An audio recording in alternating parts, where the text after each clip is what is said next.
8, 7, 6, 5, 4, 3, 2, 1, 0.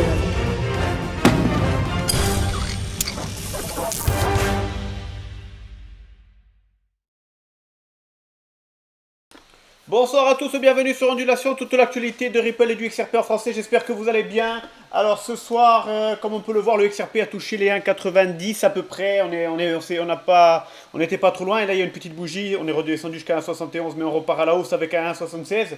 Donc on va pas parler de ça, on va faire venir de suite Anthony Fahim et Philippe de Blier. Juste au passage, je souhaite un joyeux anniversaire à Jupiter Tout qui m'aide beaucoup sur Twitter. D'ailleurs, j'en profite je vais vous partager son Twitter. Et il y a French XRP Holder qui m'aide beaucoup aussi. J'ai son Twitter là, il m'aide beaucoup, voilà. French XRP Holder, je vous partage les tweets si vous voulez les voir. Alors, French XRP Holder, il fait des petites analyses techniques sur 15 minutes et il se trompe rarement. Aujourd'hui, comme on peut le voir, par exemple, il nous a fait un petit dessin qui nous est assez simple à comprendre, où il nous explique qu'on allait toucher les 1,80, voilà, il prouvait A, B, C, D, voilà, c'est comme ça, et on devait toucher les 1,80, donc ça s'est révélé exact, et ensuite on a Jupiter Tout, je vous donne aussi, c'est son anniversaire, donc moi je lui souhaite un joyeux anniversaire en ligne, je le mets, voilà, on a les deux là, je veux aussi, on va de suite appeler Anthony et Philippe, je vais mettre ça, alors c'est maintenant, suivant, les invités, Philippe, Deblier et Fahim Anthony. Donc pour ceux qui me demandent beaucoup, Anthony est sur Facebook, il n'est pas sur Twitter, et Philippe il est sur les deux. Allez, j'envoie les liens, salon, c'est de suite, et c'est parti. Normalement, ça devrait démarrer. Alors déjà, bonsoir à tous, je vois que vous êtes nombreux, excusez-moi, je me suis pas... j'étais un peu préoccupé parce qu'il y a tout qui bouge et tout, ça fait bizarre. Donc voilà, déjà, bonne soirée à tous, j'espère que vous allez bien. Aujourd'hui, normalement, il y a des gens qui devraient retrouver le sourire. On a pas mal de choses positives, il y en a beaucoup qui doivent être dans le vert, il y a beaucoup qui ont acheté bas, après peut-être... alors, attendez, parce que pourquoi votre salon est programmé le 13 avril, on est bien le 13, à 21h01, c'est bien ça, et donc on copie le lien, et normalement on devrait y être. Voilà, ça y est, le salon est en train de nous appeler. Comment ça marche? Voilà, je ferme et je rejoins. Voilà, normalement on devrait être avec tout le monde en ligne. Voilà, oui, aujourd'hui tout le monde doit être content. Ça fait plaisir, comme je vous disais, de voir enfin le prix remonter un petit peu. Ça y est, j'ai répondu moi, rejoindre le salon. Ça y est, Philippe, comment vas-tu? Ouais, écoute, ça va, ça va. On a Pour le run de merde. Ouais, ça fait un peu, ça monte pas assez vite, hein. Ou trop peut-être. Ouais, ça monte beaucoup trop, je suis pas habitué, je suis complètement stressé. Complètement. Voilà. On a, qu'est-ce que j'allais dire? Est-ce que vous voulez être vu? Est-ce que tu veux être vu? Oui, moi je pense qu'on peut me voir. Enfin, il faut voir si les gens vont pas être dégoûtés, parce que finalement, avec moi, c'est la gueule. On te voit, Philippe, on te voit très bien. Allez, on fait comme ça, donc on va voir tout le monde. Toi, tu me vois. Qu'est-ce que t'as fait à ta voix encore? T'as crié ou quoi? Tellement t'étais content? Là, c'est la fatigue, c'est la fatigue. Bah moi ça me dérange pas qu'on me voie, mais on peut pas me voir, parce que si vous me voyez, en fait, je suis au téléphone, donc vous allez voir mon oreille. Bon, c'est pas grave. En tout cas, on va rester comme ça. Déjà, Philippe, je voulais te dire bravo. J'ai vu qu'il y avait une petite application qui tournait sur Twitter. Ouais. Également, pour moi, félicitations, hein, très belle appli. Merci, c'est gentil. Bon, on n'a pas tous battu. Beaucoup de boulot derrière, à mon avis. Pardon? Beaucoup de boulot derrière, à mon avis. Globalement, en fait, il m'a fallu quoi? J'ai travaillé dessus une semaine pour décortiquer le rapport, à peu près, pour comprendre ce que ça voulait dire et déterminer les différents paramètres. Et puis après, il m'a fallu un peu de temps pour trouver quel outil j'allais utiliser, parce que ça fait quand même longtemps que j'avais pu développer. Et puis là, j'ai trouvé un truc qui s'appelle Bootstrap Studio, qui est vraiment bien foutu.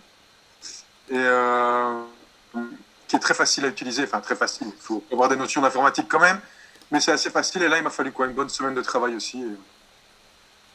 Ouais, du boulot quoi. Du boulot, ça se fait pas comme ça, quoi, ça c'est vrai. Donc, et voilà. Et depuis que ton application est sortie, le XRP n'arrête pas de monter. Mais oui, évidemment, tous les traders vont sur mon appli, ils se disent merde, ça va valoir beaucoup plus, il faut qu'on fasse du trading et qu'on fasse monter le prix. Voilà, c'est comme ça. D'ailleurs, petite parenthèse. Je regarde le chat depuis tout à l'heure, je regarde YouTube, je regarde Twitter. Le nombre de gens qui vont finir SDF ou alors qui vont tout perdre, c'est impressionnant. Il a fait x5, vous êtes tous au bout de vos vies. Je vois les gens, ils ont un sang-froid en carton.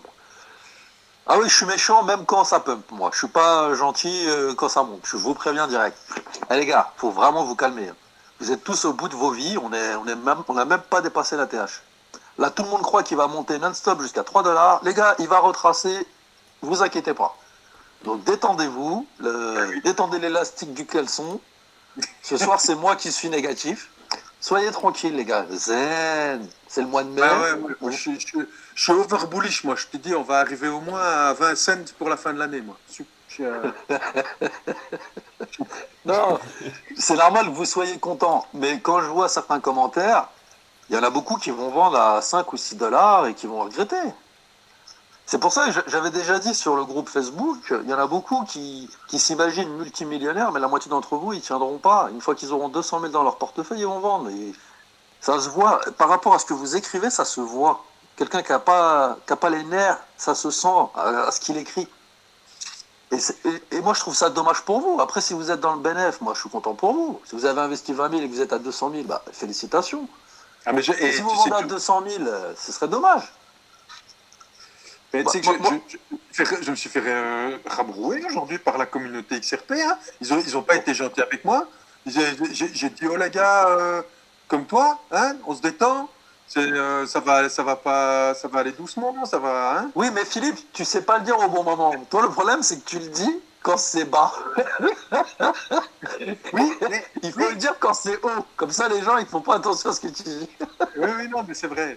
Mais c'est incroyable. Et j'ai beau dire, les gars, c'est pure spéculation. Ils croient déjà que les banques l'utilisent à fond la caisse, qu'on transfère des milliards et des milliards. Mais c'est pas vrai, en fait.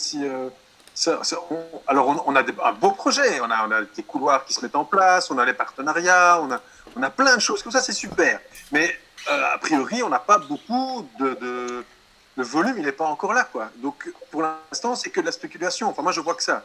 C'est de la spéculation. Il n'y a pas que de la spéculation pour moi. Je pense qu'il y a beaucoup d'acteurs qui commencent à se mettre en place. Pas forcément utiliser l'XRP, mais ils commencent à acheter de l'XRP pour le conserver. Oui, mais ça fait partie... C'est spéculatif, quelque part, non?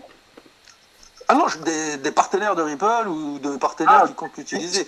Mais c'est pas le plus gros. Voilà, ils commencent à le stocker, mais c'est pas le gros du pump. Je pense que ça joue, mais je pense que c'est principalement la SEC qui a fait pumper le prix.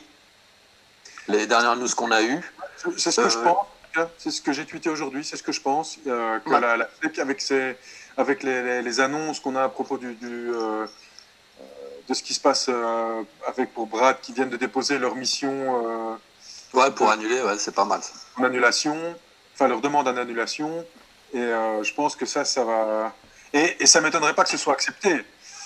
Ça, c'est sûr. Je pense que c'est possible, effectivement, parce que là, ils ont perdu toute crédibilité à ça. Il faut dire ce qui est. Écoute, si ça peut donner un peu plus d'infos à nos auditeurs qui sont là.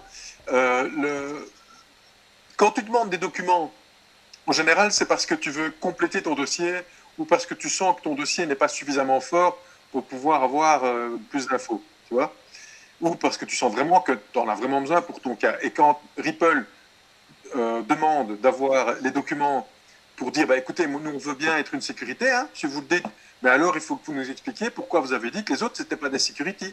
Donc on veut voir les documents, c'est logique. Enfin, je veux dire, ça tombe du bon sens. Et le juge, il a dit, ouais, si moi je veux pouvoir faire un jugement, il faut que je puisse juger sur des pièces. Et quelle meilleure pièce que celle que la SEC a émise pour dire que c'était une sécurité ou pas. Maintenant, je ne suis pas sûr qu'on trouvera des documents. Et là, ça risque d'être gênant. Je pense que c'est une sorte, comme dit Thomas, vous inquiétez pas les gars, on va pas parler de la SEC toute la soirée, on fait une petite parenthèse. Je pense que l'histoire de la SEC a créé un FOMO. Je pense que le FOMO a redonné confiance à beaucoup de gens qui avaient abandonné l'idée du XRP. le XRP, le pump va attirer énormément de nouveaux investisseurs et d'anciens qui étaient sortis. Et je pense que c'est un déclencheur, mais c'est pas ce qui va amplifier la hausse. Je pense que la hausse, ça va continuer. Bon, on aura des corrections, mais je pense qu'en fait, toutes les bonnes news vont s'enchaîner. C'est-à-dire que là, on atteint un certain niveau. Là, il faut qu'on dépasse les 2 dollars et après, c'est to the moon jusqu'à la TH. Une fois qu'on a fait ça, il faut regarder les dates actuelles, les gars. Les dates actuelles, on peut avoir, dans les 2 prochains mois, on peut avoir une conclusion avec la SEC, ce qui va encore amplifier le tout. On a Flair Finance. Beaucoup de gens sous-estiment Flair Finance. Flair Finance va amplifier le prix aussi. Vous vous rendez pas compte, c'est comme si XRP devenait... Voilà. Et White Chain, effectivement, j'avais oublié White Chain. C'est-à-dire que là, White Chain plus Flair Finance, c'est comme si on était à la place de Ada Cardano. C'est comme si 80% des XRP allaient être stackés. Ouais. Parce que tout le monde va stacker. Ah oui, non, mais c'est possible. De toute façon, en 2017, on est passé devant Ethereum. Là, BNB est passé devant nous. Bon, attention, j'ai pas de BNB, moi, mais ça reste un très bon projet. Mais je pense que XRP va pumper très très fort. Mais vous enflammez pas. On va pas monter to the moon. Il va y avoir des corrections. On n'est pas à la fin de la all season. Le gros pump se fait en fin de market. Putain, j'arrive même plus à parler. En fin de bull run, en fait, la grosse explosion des altes. Là, le BTC a dépassé son... Excuse-moi, Philippe. Le BTC vient de dépasser son all-time high. Si on clôture au-dessus, le BTC va continuer à pump. À partir du moment où le BTC pump, c'est un second souffle pour les altcoins ensuite. C'est vrai. En fait, tous les feux sont ouverts pour le XRP à l'heure actuelle. Et les feux, ils peuvent devenir de plus en plus verts. Tous les analystes le disent. Enfin, j'ai regardé plusieurs chaînes, surtout les Américains, parce qu'ils sont quand même assez en avance là-dessus. Ouais, Philippe, excuse-moi juste un truc. Les analystes, ils sont bien marrants, mais tout le monde a craché sur le XRP depuis 6 mois. Alors moi, franchement, les analystes, je leur fais je leur fais 2 doigts d'affilée. Je ne supporte plus ces gens qui changent d'avis dès qu'il y a un peu. Tu peux pas leur en vouloir. Ils connaissent pas XRP, c'est pas leur faute. C'est ça le problème. Comme ça, ils connaissent pas. Écoute, ils disent c'est un truc qui est trop dans le système et donc ça leur convient pas. Et pour eux, il suffit de regarder. Quand tu vas dans la rue, tu demandes aux gens qu'est-ce que vous connaissez. Ils connaissent le Bitcoin. Et donc, il est clair que pour l'instant, le marché, c'est le Bitcoin qui le mène. Ça me semble relativement normal et logique puisque c'est là où il y a le plus de pognon pour l'instant. Et les analystes qui se basent là-dessus. Pas sur les autres, parce que là, ils seront peut-être moins compétents, mais du moins, on peut dire que sur le Bitcoin, quand même, ils ont un certain recul. Et ils disent tous, même ceux qui sont dans la communauté XRP, et qui font des analyses aussi, ils disent tous que le bull run va probablement continuer pendant l'été et jusqu'en septembre-octobre. Et là, il faudra bien faire attention au prix du Bitcoin. Oui. Et donc, s'il je atteint suis d'accord. à partir de 90 000, 100 000... Alors, il y en a qui vont jusqu'à 200 000. En tout cas, dans cette tranche-là, il faudra faire attention. Moi, d'après mes analyses, en termes de prix, le BTC peut aller de 150 000 à 250 000 par rapport au graphe passé. Tout à fait.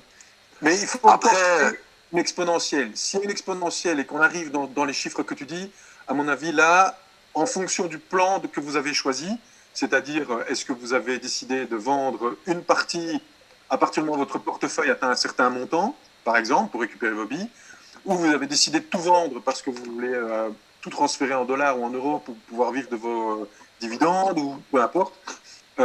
Chaque personne a son plan, ou de revendre simplement, par exemple, 5%, 10%, 15% pour pouvoir acheter plus bas par après. De toute façon, après, ça va redescendre. Maintenant, on ne sait pas de combien, ça c'est sûr, puisqu'il y a quand même des données qui ont changé par rapport au dernier bull run quand même. On a les investisseurs qui, comme tu disais, qui arrivent dedans. On risque d'avoir quand même, s'il y a une clarification à propos du XRP, on risque d'avoir les banques qui commencent à rentrer dedans aussi, peut-être pas à fond, mais quand même certaines. Et tous les autres projets qui vont avec. Parce que oublie pas ISO de 2022, enfin, on l'appelle 2022, mais en vrai, il sort en 2023. Mais il y a ISO, il y a les nouveaux partenaires de Ripple. Ripple, pour moi, n'aura pas une chute de 90%, comme on a eu en 2017. C'est fort probable que non. On pourra peut-être avoir une chute, allez, je tape un chiffre, entre 40 et 50%, peut-être.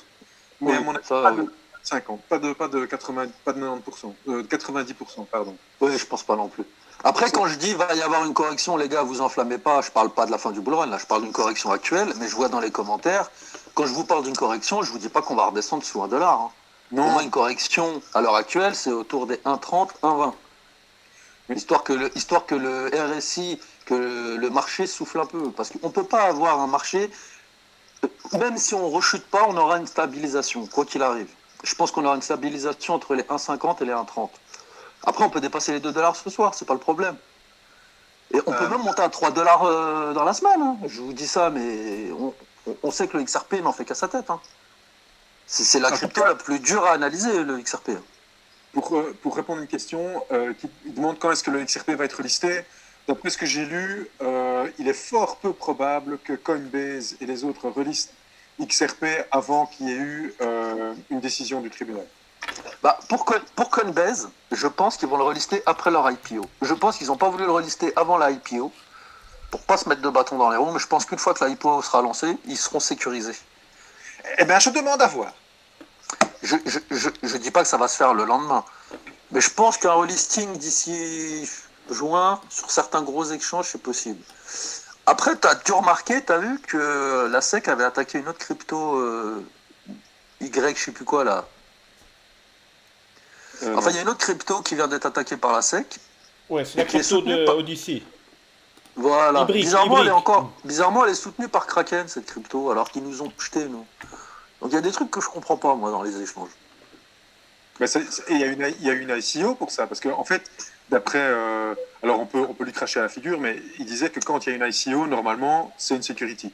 Alors, pourquoi Ethereum, qui a eu une ICO, n'a pas été considéré comme security, ça reste encore un Non, ils n'ont pas dit ça. Ils ont dit que quand il y a une ICO, ça peut être une security. Mais ils ont aussi dit qu'avec le temps, une blockchain, une crypto security pouvait devenir une commodity. Donc je pense qu'en fait, à l'époque où Ethereum a fait son ICO, c'est un avis personnel, il était en security. Mais avec la décentralisation, entre parenthèses, tu m'as compris, d'Ethereum, et je pense qu'Ethereum a trop d'impact à l'heure actuelle, il y a trop d'API.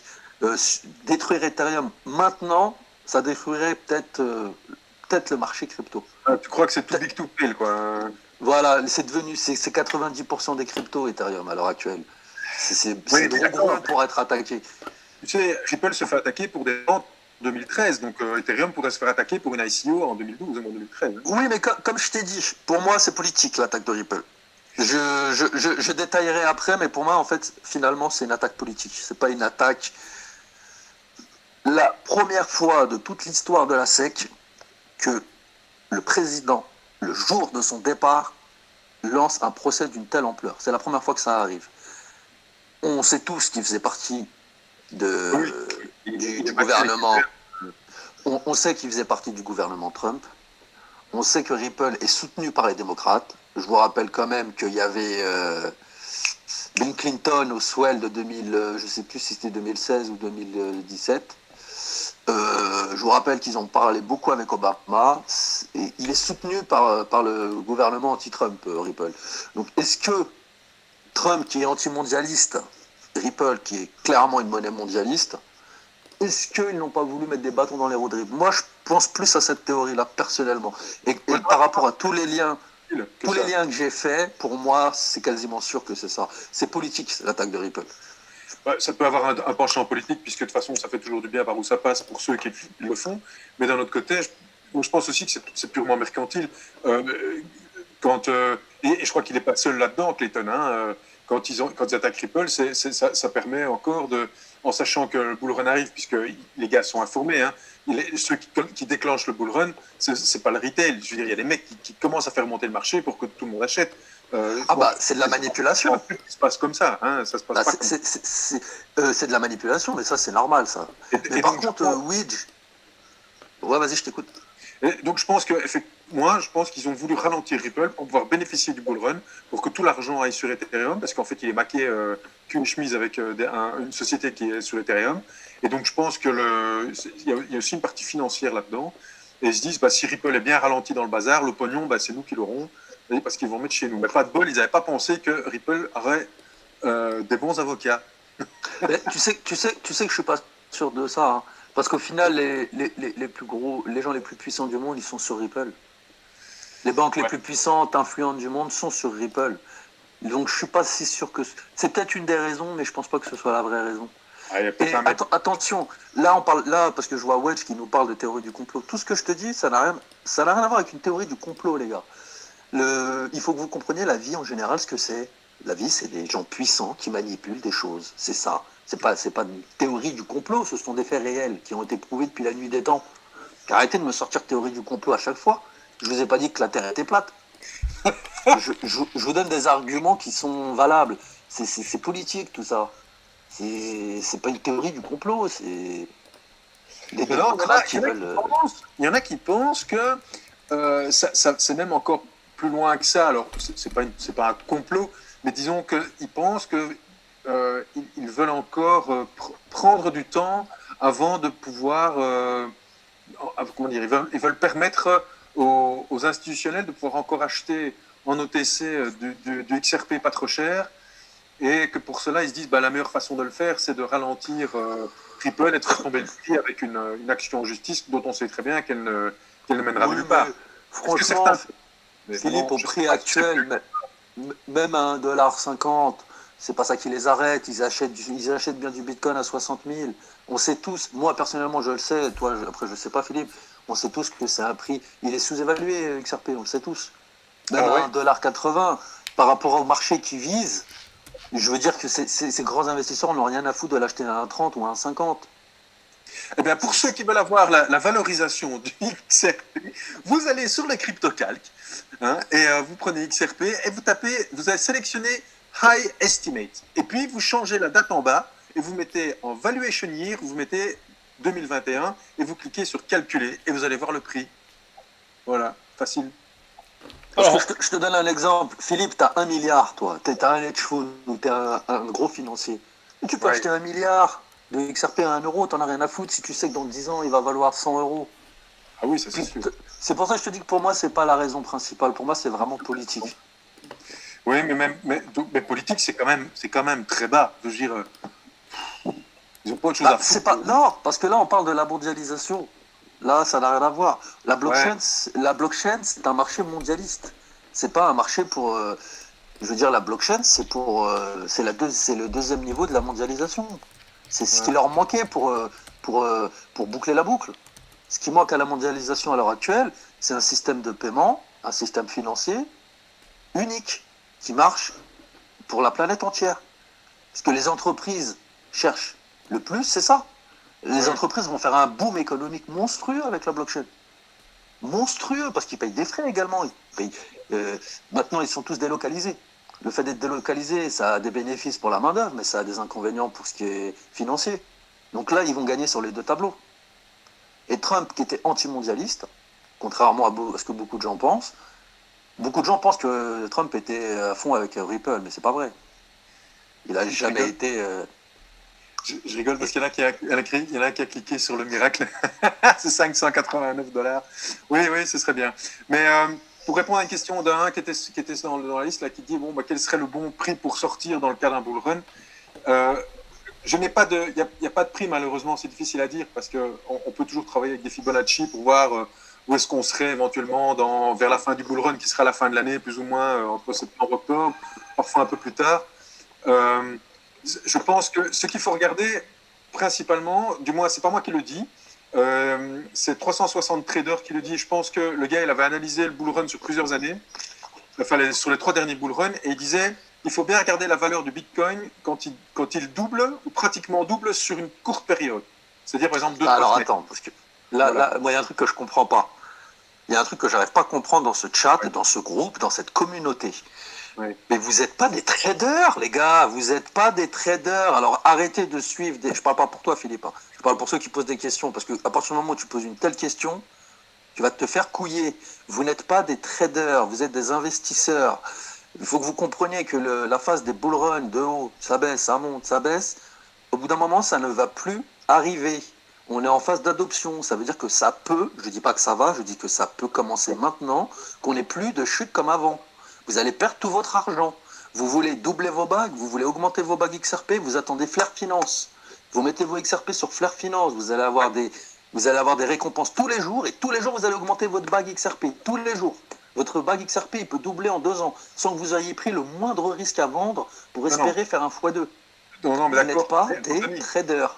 Anthony, oui, d'accord, mais je pense que la réponse aussi, c'est pas qu'ils veulent sortir tout. Et je pense qu'il est, il est raisonnable. Et d'ailleurs, moi, c'est ce que je me suis fixé, mais je ne me suis pas fixé comment dire, un prix du XRP en particulier. En fait, vous devez regarder votre portefeuille. Je pense qu'en général, c'est plutôt ça. Regardez votre portefeuille et vous vous dites, bon voilà, la valeur de mon portefeuille, c'est autant. Et moi, je sais que j'ai investi un montant, on va donner un chiffre, j'ai investi 1 000 euros, d'accord? Et sur ces 1 000 euros, mon portefeuille, je l'ai divisé dans 3-4 cryptos. Et à un moment donné, on a le bull run qui monte, mais à un moment donné, vous allez vous dire, ouais, j'ai quand même gagné beaucoup d'argent.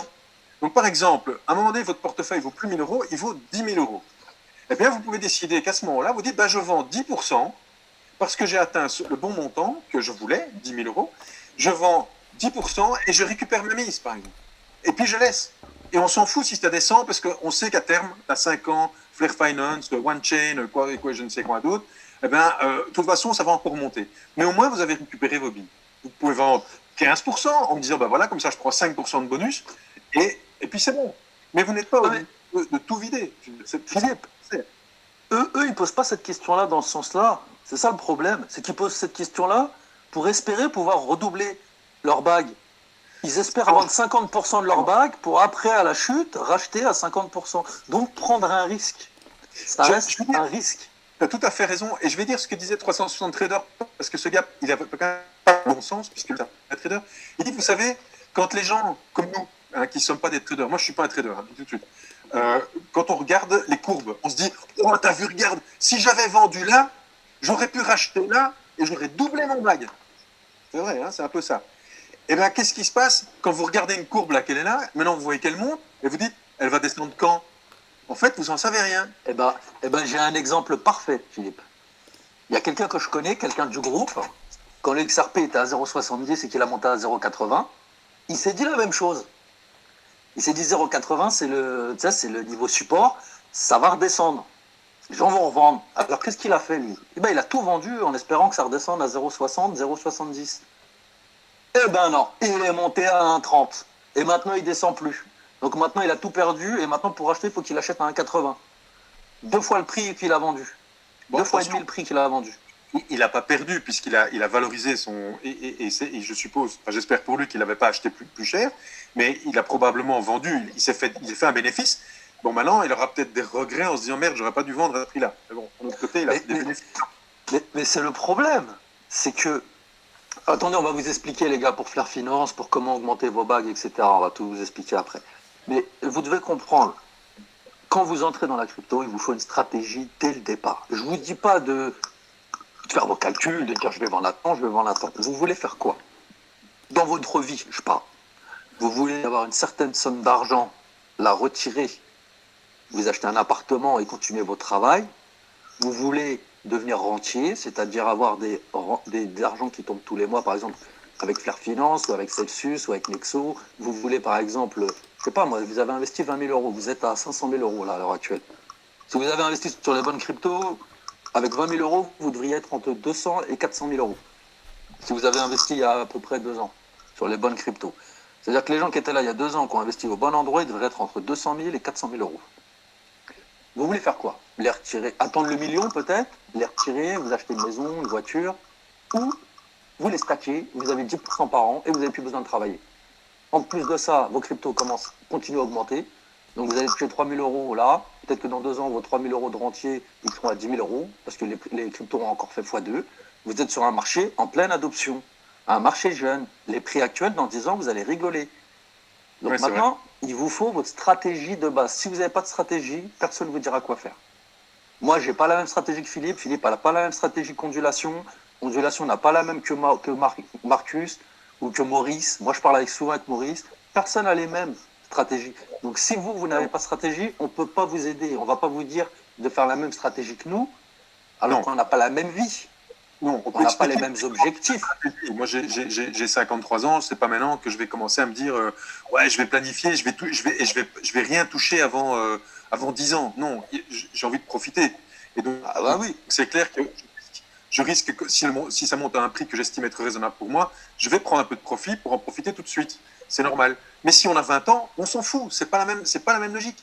Et donc, il faut voir toutes les situations familiales, personnelles, son âge, ce combien on a investi. Enfin, bref, il y a plein de choses comme ça. Mais ce que Anthony veut dire, et là je suis d'accord avec lui, c'est que vous devez faire votre plan qui vous convient à vous.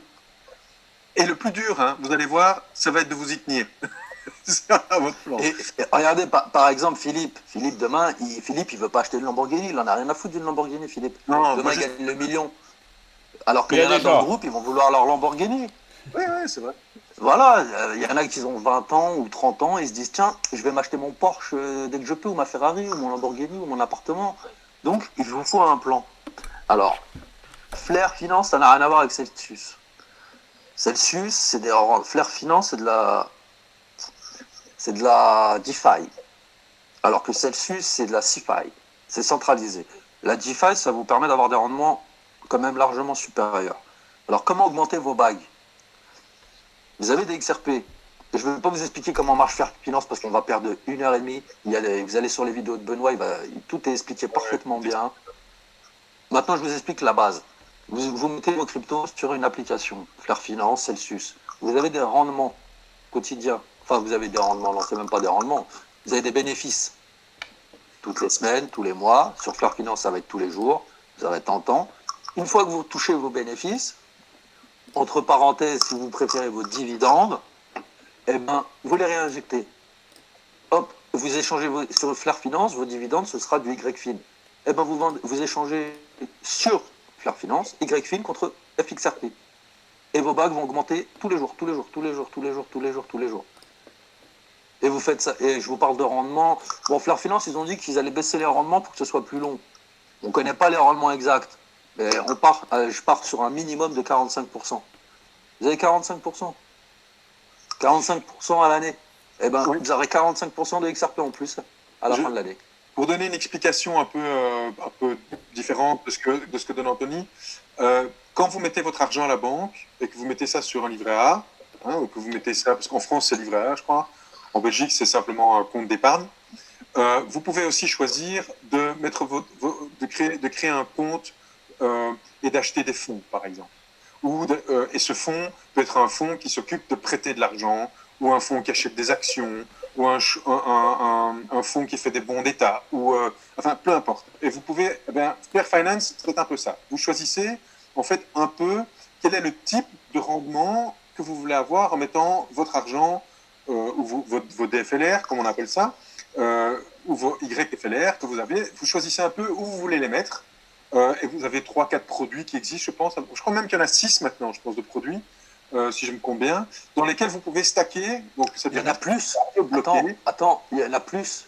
C'est impressionnant. Parce qu'il y a des partenariats maintenant. Oui. C'est-à-dire que sur Flair Finance, il y en a 6, mais quand tu regardes, il y a Flair Network à côté, il y a un autre protocole qui vient de sortir, une banque.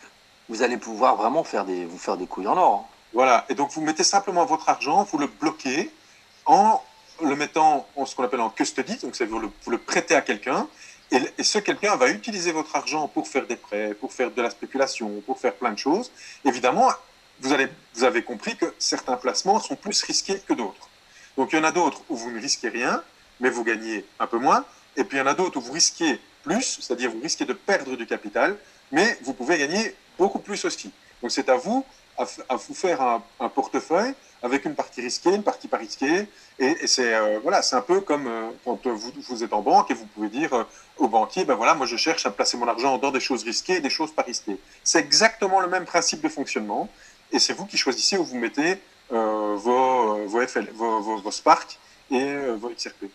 Voilà. Alors, je réponds à une question vis-à-vis de la religion, parce que je vois, c'est une question avec laquelle je discute avec des amis à moi aussi, parce que pour les musulmans qui sont sur le chat, d'un imam à l'autre, on n'a pas la même...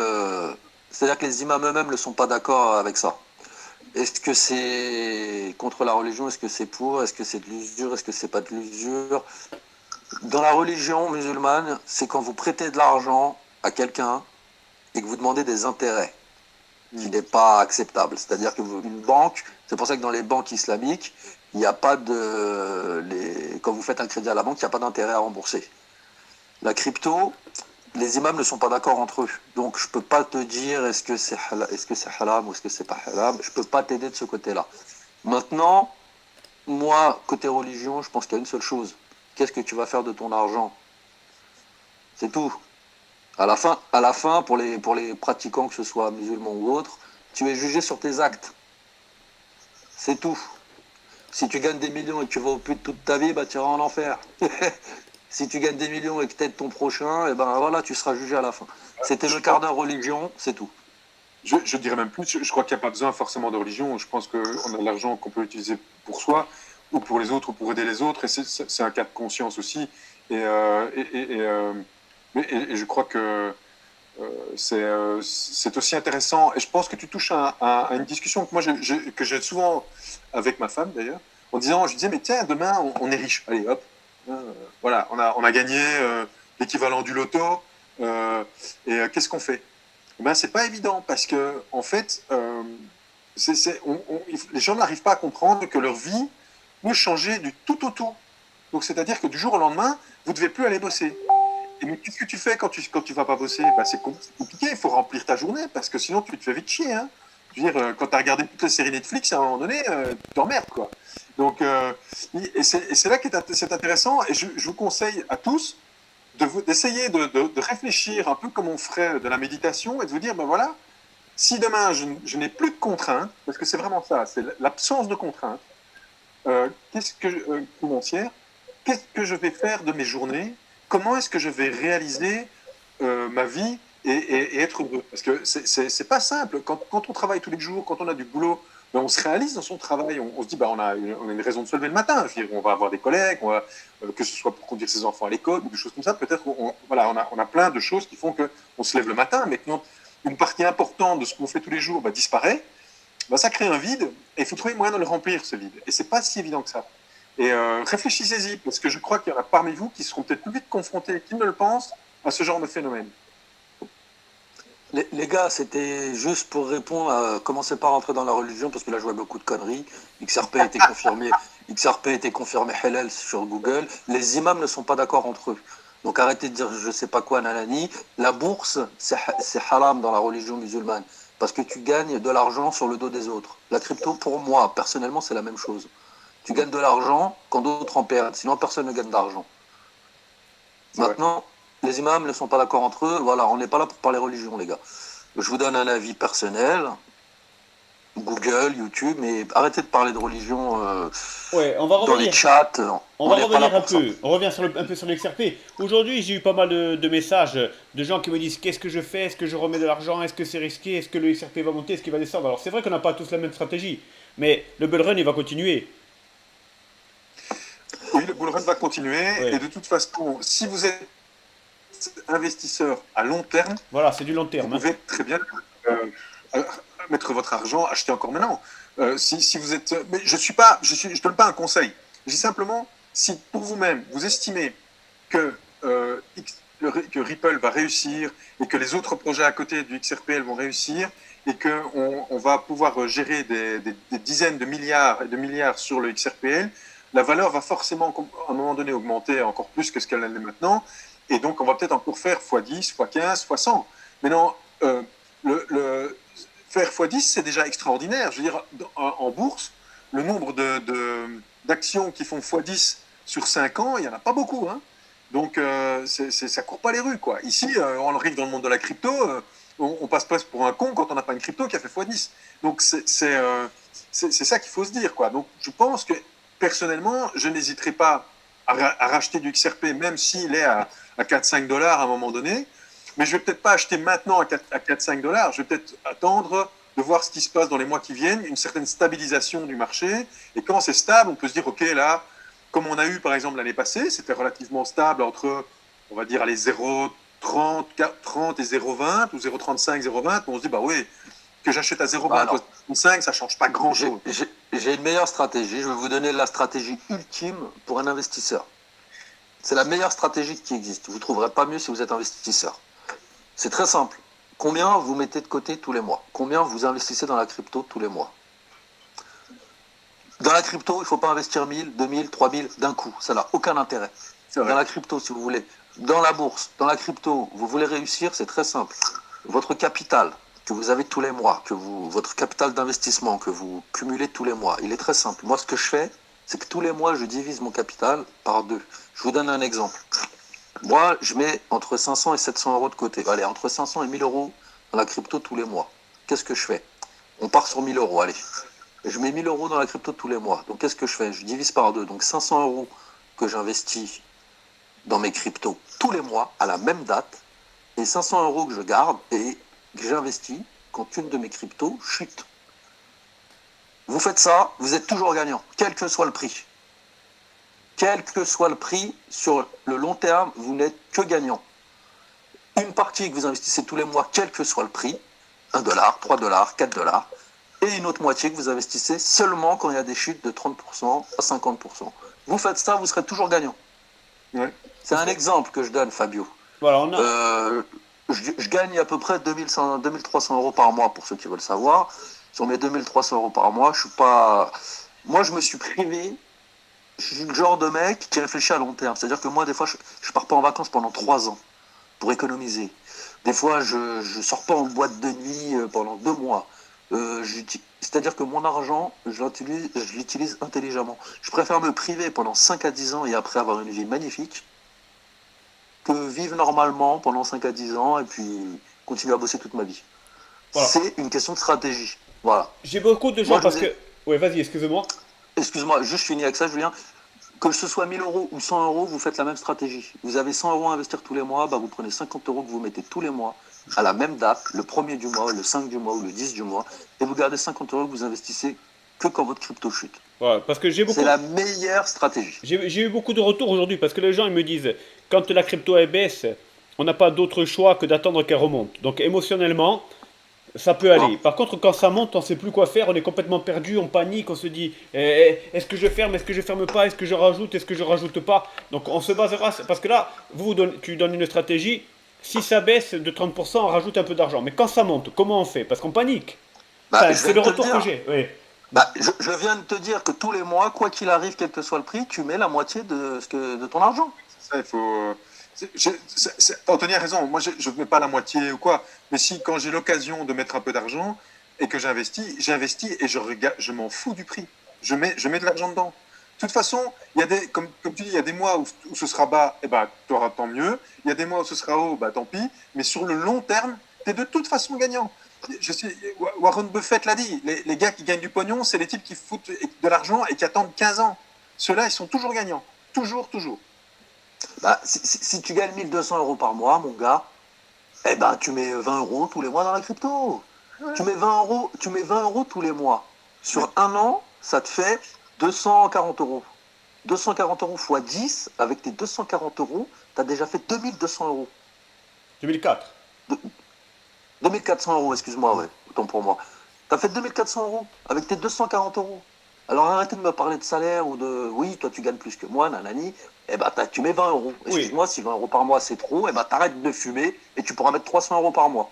Moi j'ai arrêté de fumer, ça m'a augmenté mon. Non mais tu rigoles, mais c'est vrai, j'ai arrêté de fumer. Maintenant j'ai 300 euros par mois en plus à mettre dans la crypto. Et voilà.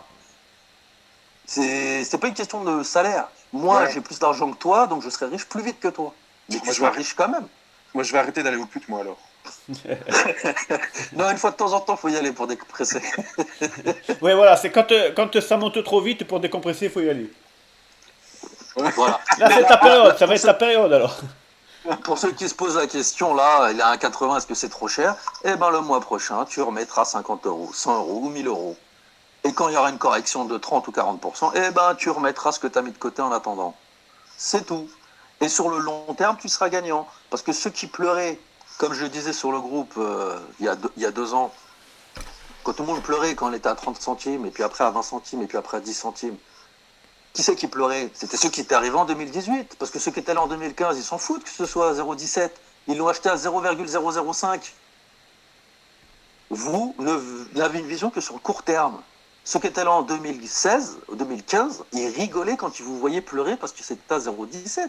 Ils étaient déjà à x10, alors qu'on était dans le plus bas du XRP de l'année 2019, qu'on était à 0,17. Ils étaient en bénéfice de x10 déjà, eux. Donc là, vous qui êtes là depuis 2019, 2020, qui avez profité de ce bull run-là, vous serez en bénéfice. Même quand on sera en bull market, vous serez quand même en bénéfice. Et en investissant tous les mois, lors du prochain bull run, ou même là, la phase d'adoption, si on est en phase d'adoption, vous allez faire que gagner de l'argent tous les jours, tous les mois, tous les années. Donc vous investissez tous les mois, quel que soit le prix. Là, moi, j'investis encore alors qu'il est à 1,80. J'attends pas la correction. Pendant la correction, j'ai la moitié de l'argent tous les mois que j'investirai pendant la correction. C'est tout. Ouais, puis bon, après, on est quand même. Et Flair Finance va en plus me booster. En plus, avec Flair Finance maintenant, l'argent que je mets de côté, je l'investirai dans d'autres cryptos. Parce que Flair Finance va directement m'augmenter mes bagues. Ouais, puis bon, il y a Flair Finance. Ouais. Et gros big up à Spark, parce que Spark il a explosé en même temps que le XRP. J'ai l'impression qu'ils se suivent les deux cryptos, ils se suivent. Mais ça sera la vraie valeur. C'est la valeur actuelle. Ouais, mais tu peux vendre là, ceux qui ont acheté sur moi j'ai acheté sur BitTrue, j'ai acheté à 0,55. Là je suis à 1,80. Mais c'est le même que je dois le vendre maintenant. C'est le même Spark qui aura au mois de mai là, celui qui va sortir avec Flair. Ça aura la même valeur que le Flair le Spark du BitTrue. Celui de BitTrue, oui. Mais après, il y aura sûrement une grosse chute à la sortie du Flair, attention. D'accord. Je pense qu'il y aura une grosse chute. Parce que vu, déjà, sur notre groupe à nous, on a parlé quand même de Flair depuis son lancement, il y en a plein qui savent toujours pas ce que c'est. Je pense que sur tous ceux qui ont du Spark, il y en a beaucoup qui vont en vendre. Parce qu'ils n'ont rien compris au projet. Voilà. Après, le Spark, c'est le Flair pour Fabio. C'est Flair Network, Spark. Voilà. C'est ce qu'on appelle... comment il s'appelle le token? Le Spark, ouais. Ouais, le FLR. Le FLR, voilà. Ouais, après, faut partir du principe où on est sur une bonne période. Comme on disait tout à l'heure, le procès, pour l'instant, il joue en faveur du XRP. Le Flair, il va jouer en faveur du XRP. Bon, l'adoption joue en faveur. Le Bull Run joue en faveur. On est quand même sur une bonne période. On va pas vous dire d'en acheter, mais... et t'oublies le relistage des exchanges. Oui, qui voilà. en plus c'est ça qui est marrant, c'est qu'on a été délisté, on a pris de la valeur, et quand on va être relisté, on va reprendre encore plus de valeur. Si on pouvait avoir un procès tous les ans, ça serait magnifique pour XRP. Oui. Fabio, je ne sais pas qui est Fabio, il me dit Phil, je t'ai croisé dans un FKK en Allemagne. Je crois qu'en Allemagne, j'ai pas mis les pieds là-bas depuis je sais pas combien de milliards d'années. Je sais pas si c'est une blague, il avait déjà dit un truc un petit peu plus haut. Si, c'est une blague. Oui. Il avait déjà mis un truc un petit peu plus haut déjà. Parce que FKK, c'est quoi? C'est le truc de poulet là? C'est quoi? Non, c'est un truc. Ça, c'est un truc de cul, c'est sûr. Ouais. FKK, c'est un truc de cul. Il rebondissait à ce que tu disais. Ok. C'est un club d'échanger, je crois. Alors, qu'est-ce qu'il y a d'autre? Je regarde sur les questions, mais d'ailleurs, Spark, il arrive quand? Ah, bah, Spark, il faut d'abord qu'il y ait le main network qui soit mis en place. Je crois que c'est pour dans pas longtemps d'ailleurs, c'est en mai, non, si je ne me trompe pas? Alors, ce sera ou début mai ou début juin. Et pour répondre à Token, qui avait posé une question tout à l'heure, par rapport au problème qu'il y a sur Flair Finance avec Custom 2, de ce que je comprends, Custom 2 n'est là que pour la bêta. C'est-à-dire qu'une fois que le programme... Là, ce qui déconne avec Flair Finance, c'est le custom. C'est pas l'application de Flair Finance en elle-même. C'est le custom pour la bêta test. Donc, de ce que j'ai compris, moi, si demain tu as 10 cents, tu as Clay Ledger ou, je sais pas, tu n'auras pas besoin de custom. Custom, c'est juste pour la bêta. Donc, on s'en fout, en fait, que ça marche ou que ça marche pas. Et puis, de toute façon, Flair Finance sortira un mois après Flair Network. Donc, les problèmes sont réglés. Comme je disais, j'ai essayé de jouer un peu avec ce truc, la MetaMask et tout ce brawl. Bon, je dis, je suis informaticien, j'ai rien compris. Donc, une fois ça marche pas, j'avais des trucs, je recevais rien. Enfin bon, bref, ce truc d'adresse. Moi, je sais une chose qui est très claire et qui est très facile. C'est pas un conseil, mais moi, je vous dis ce que je vais faire. Je vais aller sur BitTrue, et je vais recevoir mes FLR, et puis BitTrue va me dire, vous savez, on va être FTSO, c'est-à-dire nous, on va donner des données au réseau et on va essayer de donner les meilleures données possibles. Comme ça, on va gagner de l'argent et on va vous rémunérer en fonction du FLR que vous aurez mis chez nous. Et ben, ce que je vais faire, je prends mes FLR, je vais les taper chez BitTrue et puis ils vont me payer et j'aurai plus à réfléchir. Comme ça, ce c'est sera une très bonne stratégie. Je vais faire la même chose. Et en plus, BitTrue, vous donne des DFLR. Donc vous n'avez même pas besoin de bouger vos Spark pour avoir vos DFLR. Tout à Et fait. pour répondre à Sosuke Aizen, dans le flare stacking, les poules le moins risquées n'a aucun perte de capital. Vous avez deux sortes de... Je Le vous parle au FTSO, niveau du stacking. Tu stack sur le FTSO, c'est 100% sûr. Non, mais là, toi, tu parles pour le Spark. Là, je parle pour Flare Finance. Pour les gens, ils parlent pour le XRP quand ils veulent le stacker. Voilà, exactement. Alors, le YFLR, le Spark, le XRP, le FXRP, pardon, le F Litecoin, etc., vous avez des pools uniques. Ceux-là sont sécurisés, vous ne perdez pas d'argent, vous ne faites qu'en gagner. Après, vous avez des pools avec des doubles tokens. Par exemple, YFLR, XRP, etc. Là, vous pouvez prendre un risque. Si l'un des deux tokens chute ou si les deux chutent, vous perdez de l'argent. Si vous vendez. Si vous ne vendez pas et que les deux augmentent, vous gagnez de l'argent. Les rendements sont supérieurs, mais le risque, il y a un risque un peu plus élevé. Pour C'est une quelqu'un sorte qui de- n'est pas... Voilà. Ces pools de stacking là où il y aura deux tokens, si vous n'y connaissez rien en trading, n'y allez pas. Vous allez sur les pools uniques avec un seul token et vous n'avez aucun risque. C'est tout. Il demande quand est-ce que le pool va reprendre. Moi, je me demande même Je pense si ça va reprendre. Il a déjà repris, non? J'ai reçu Ah, quelque c'est chose. possible. J'ai reçu quelque chose. Il me semble qu'il a repris, non? La bêta, ce acte 2, je sais plus.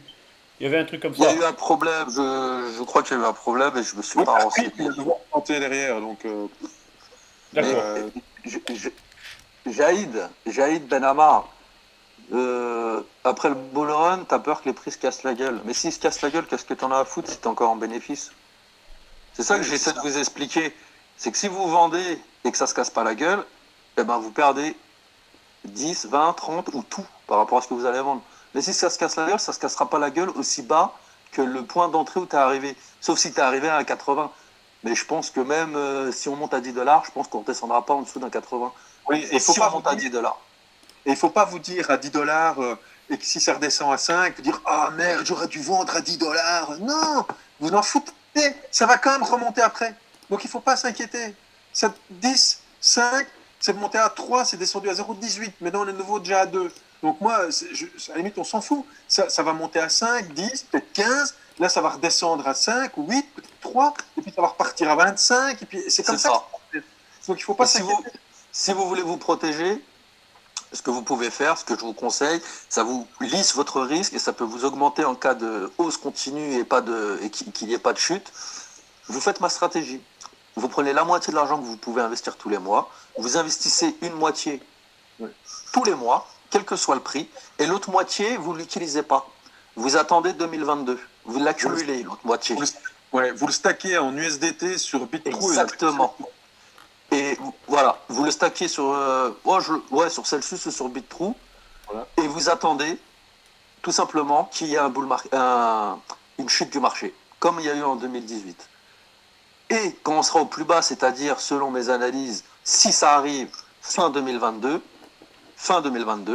là, tout l'argent que vous avez accumulé pendant un an, eh ben, vous l'investissez pour exploser vos poules. Et si ça ne se produit pas, si on n'a pas de bear market, que ça continue en hausse ou en stabilisation, eh ben, c'est pas grave. Si en 2022, vous voyez qu'il n'y a toujours pas eu, que le marché continue à être stable ou haussier, il y aura plus de, ça veut dire que c'est fini. Ça veut dire qu'il n'y aura plus de chute, de 80%. Et vous lissez votre risque. Alors, un petit détail. Anthony a dit une petite phrase qui est très juste, c'est l'argent que vous pouvez investir. Donc, Exactement.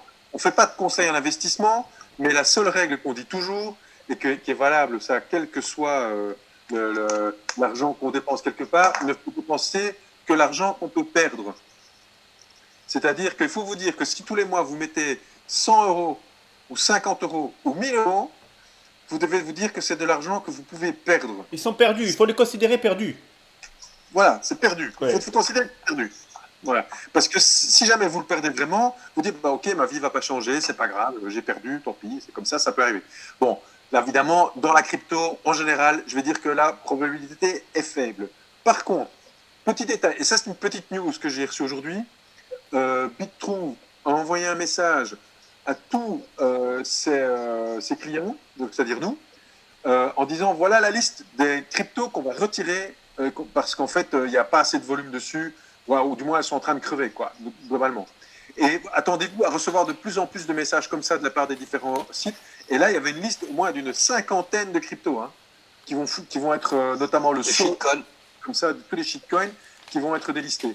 Donc là, ici, on a jusqu'au 27 pour faire un withdraw, parce que sinon, c'est perdu. Donc voilà, et c'est ce qui va se passer de plus en plus. Il y en a des nouvelles qui vont arriver, mais il y en a beaucoup d'autres qui vont être finalement délistées des échanges parce qu'il n'y a personne qui traite dessus, quoi. C'est là. Ciprouille, quand je dis investissez tous les mois, ne mettez pas de l'argent les yeux fermés, n'investissez pas tous les mois dans n'importe quelle crypto. Hein. Attention, quand je vous dis d'investir tous les mois, c'est pas d'investir dans un token que vous avez aucune expérience, vous avez fait aucune analyse, vous connaissez pas le projet, vous connaissez pas l'équipe. Ouais, faites pas Après, comme- je suis d'accord avec toi quand tu dis rembourser vos investissements. C'est-à-dire qu'à l'heure actuelle, vous avez investi 10 000 euros, vous êtes à 200 000 euros, bah vous reprenez vos 10 000 euros. Voire même, vous prenez 20 000 euros. Comme ça, voilà, vous avez fait du euro. Vous pouvez vous faire plaisir quand même un petit peu.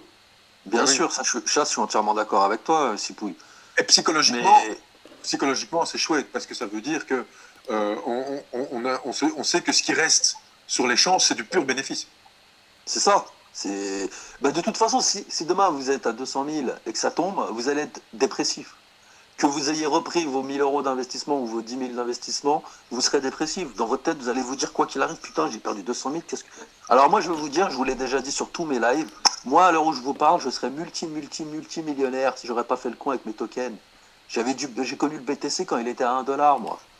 J'en avais des milliers de BTC, Allez, Et j'ai acheté des trucs avec, enfin bref, des trucs pas catholiques. J'ai fait n'importe quoi avec le BTC, parce que quand il était à 1 $, jamais dans ma tête, je me serais dit, il y aurait 60 000 $. Donc maintenant, ma stratégie, elle est simple. Je bloque mes cryptos pendant un nombre d'années prédéfini. Moi, à l'heure actuelle, c'est juste minimum 2025. 2025, je ferai un topo. Et si le topo me convient, et si j'ai assez de rendement tous les mois, je continue à les hold jusqu'à 2030. Et tous les 5 ans, je vais faire ça. Une analyse. je vais vous dire un petit truc pour que vous puissiez vous imaginer un peu ce que ça représente. Pour l'instant, le USDT, c'est 7%. Okay, bon, je ne dis pas que ça va être 7% tout le temps, mais on va dire 10%. Il y a facilement trouvé moyen des cryptos à stacker et d'avoir 10% dessus. Okay, si vous mettez, maintenant on voit le bull run qui monte, là, qui n'arrête pas d'exploser, et que votre crypto, que vous aviez par exemple, je veux dire 10 000 XRP, et que le XRP arrive à 10 $, ça veut dire que vous avez 100 000 $, hein, globalement. Ces 100 000 $ vous rapportent 10%, ça veut dire 10 000 euros par an. Okay, en stacking, vous recevez notamment tous les jours, mais donc ça veut dire que par mois, vous allez recevoir à peu près 8 000, je vous ai dit par 10, ça veut dire à peu près 800 euros par mois. Voilà. C'est ça que ça veut dire. Donc, on sait maintenant que, évidemment, avec le bull run qu'il va y avoir, on fera probablement peut-être plus que x10 sur les investissements que vous avez faits. Donc, quand vous mettez 10, probablement que d'ici 4-5 ans, vous aurez plus que x10, c'est très probable. Puisqu'il suffit de regarder le passé et voir ce qu'on a encore à faire en termes de business. Donc, il faut vous dire que vous aurez probablement, si vous continuez à investir gentiment, doucement, il est très probable que vous vous retrouviez avec des rendements qui vous permettent de vivre sans problème tous les mois, juste avec ce que le système va vous retourner. Parce que, pour l'instant, c'est encore très volatile. Mais, comme on voit la caméra, je vais pouvoir faire des gestes. La courbe d'une adoption d'une technologie, quelle qu'elle soit. Et ça, c'est valable depuis la nuit des temps. C'est quelque chose qui part comme ça, qui monte et qui fait un S, comme ça. Okay, pour l'instant, ce qui est communément admis, c'est qu'on est là. Donc, vous imaginez, il reste encore tout ça à faire. Si on se pose en 2025, on sera peut-être ici, à peu près. On ne sera peut-être pas encore au système d'inflexion, mais on va peut-être commencer à y arriver. Et de 2025 à 2030, on va faire comme ça. C'est une estimation, ça peut être plus long, ça peut être plus court, ça dépendra un peu. Si on stoppe encore 3 Covid, peut-être qu'on ira encore plus vite, je ne sais pas. Mais en tout cas, c'est à peu près le principe, puisque le rapport qui avait été fait par les 2 chercheurs estimait qu'on aurait une forme d'adoption générale avec une stabilisation du marché aux alentours de 2030. Donc ça veut dire que vous imaginez la progression qui reste encore à faire, C'est-à-dire qu'on en a encore pour 9 ans là, à progresser, hein, et chaque année, ça va être plus. Hein, et on le voit même que dans les marchés relativement matures comme Internet, ça continue à monter. Il suffit de regarder le GAFA, ça n'arrête pas de monter, alors que le marché est censé être mature, eh ben ça monte. Donc ça va continuer toujours à monter.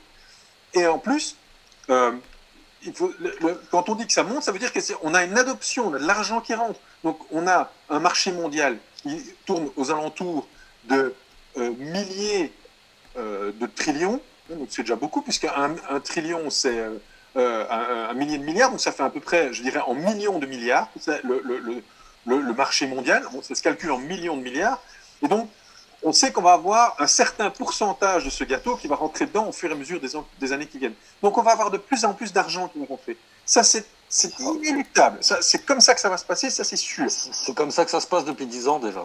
Voilà, et c'est comme ça que ça se passe. Et c'est le début. Voilà, c'est ce que je dis, on est juste au début. Donc, quand on dit est-ce que je peux investir à $1, à $2, moi j'ai tendance à dire, puisque le marché n'est pas du tout mature, oui, je veux dire, maintenant, je ne sais pas sur quoi vous devez, je ne vous dirai pas sur quoi vous devez investir. Je dis, le marché de la crypto va grandir. Est-ce que ça va être XRP, VET et XDC? Moi, je crois que oui. D'autres croient que non. Hein. Il y en a qui croient que c'est Bitcoin et uniquement Bitcoin. Bon, ok, c'est leur credo, mieux. Voilà, chacun fait à sa mode. Et tu parlais de croissance là tantôt.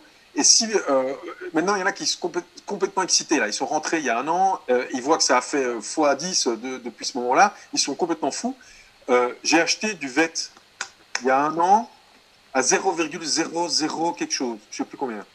Là je suis à peu près à 1800 ou 1900%. Exactement. On a acheté le VET au même moment. Je suis à 1730% de bénéfices sur le VET. Donc, est-ce que je vais vendre? Non, je ne vais pas vendre. Parce que je pense que le VET est encore tout au début. Et regardez le marché. Par contre, Philippe, en parlant du VET, pour moi, le VET, c'est pas seulement spéculatif. Je pense qu'il est vraiment en train de se faire adopter et je pense que ça va être la première crypto à se faire adopter. Oui, je pense que le VET, en termes d'adoption, il est vraiment en train de se faire adopter. Tu regardes son graphique, ça n'a rien à voir avec les autres. Il a une hausse continue.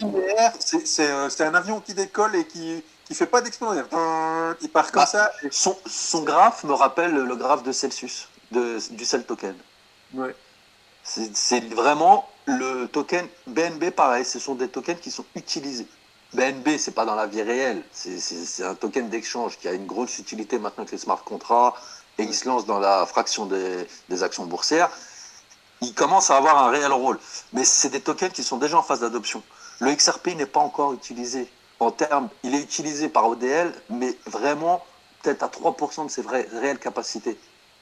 Donc vous avez une courbe de potentiel d'explosion énorme.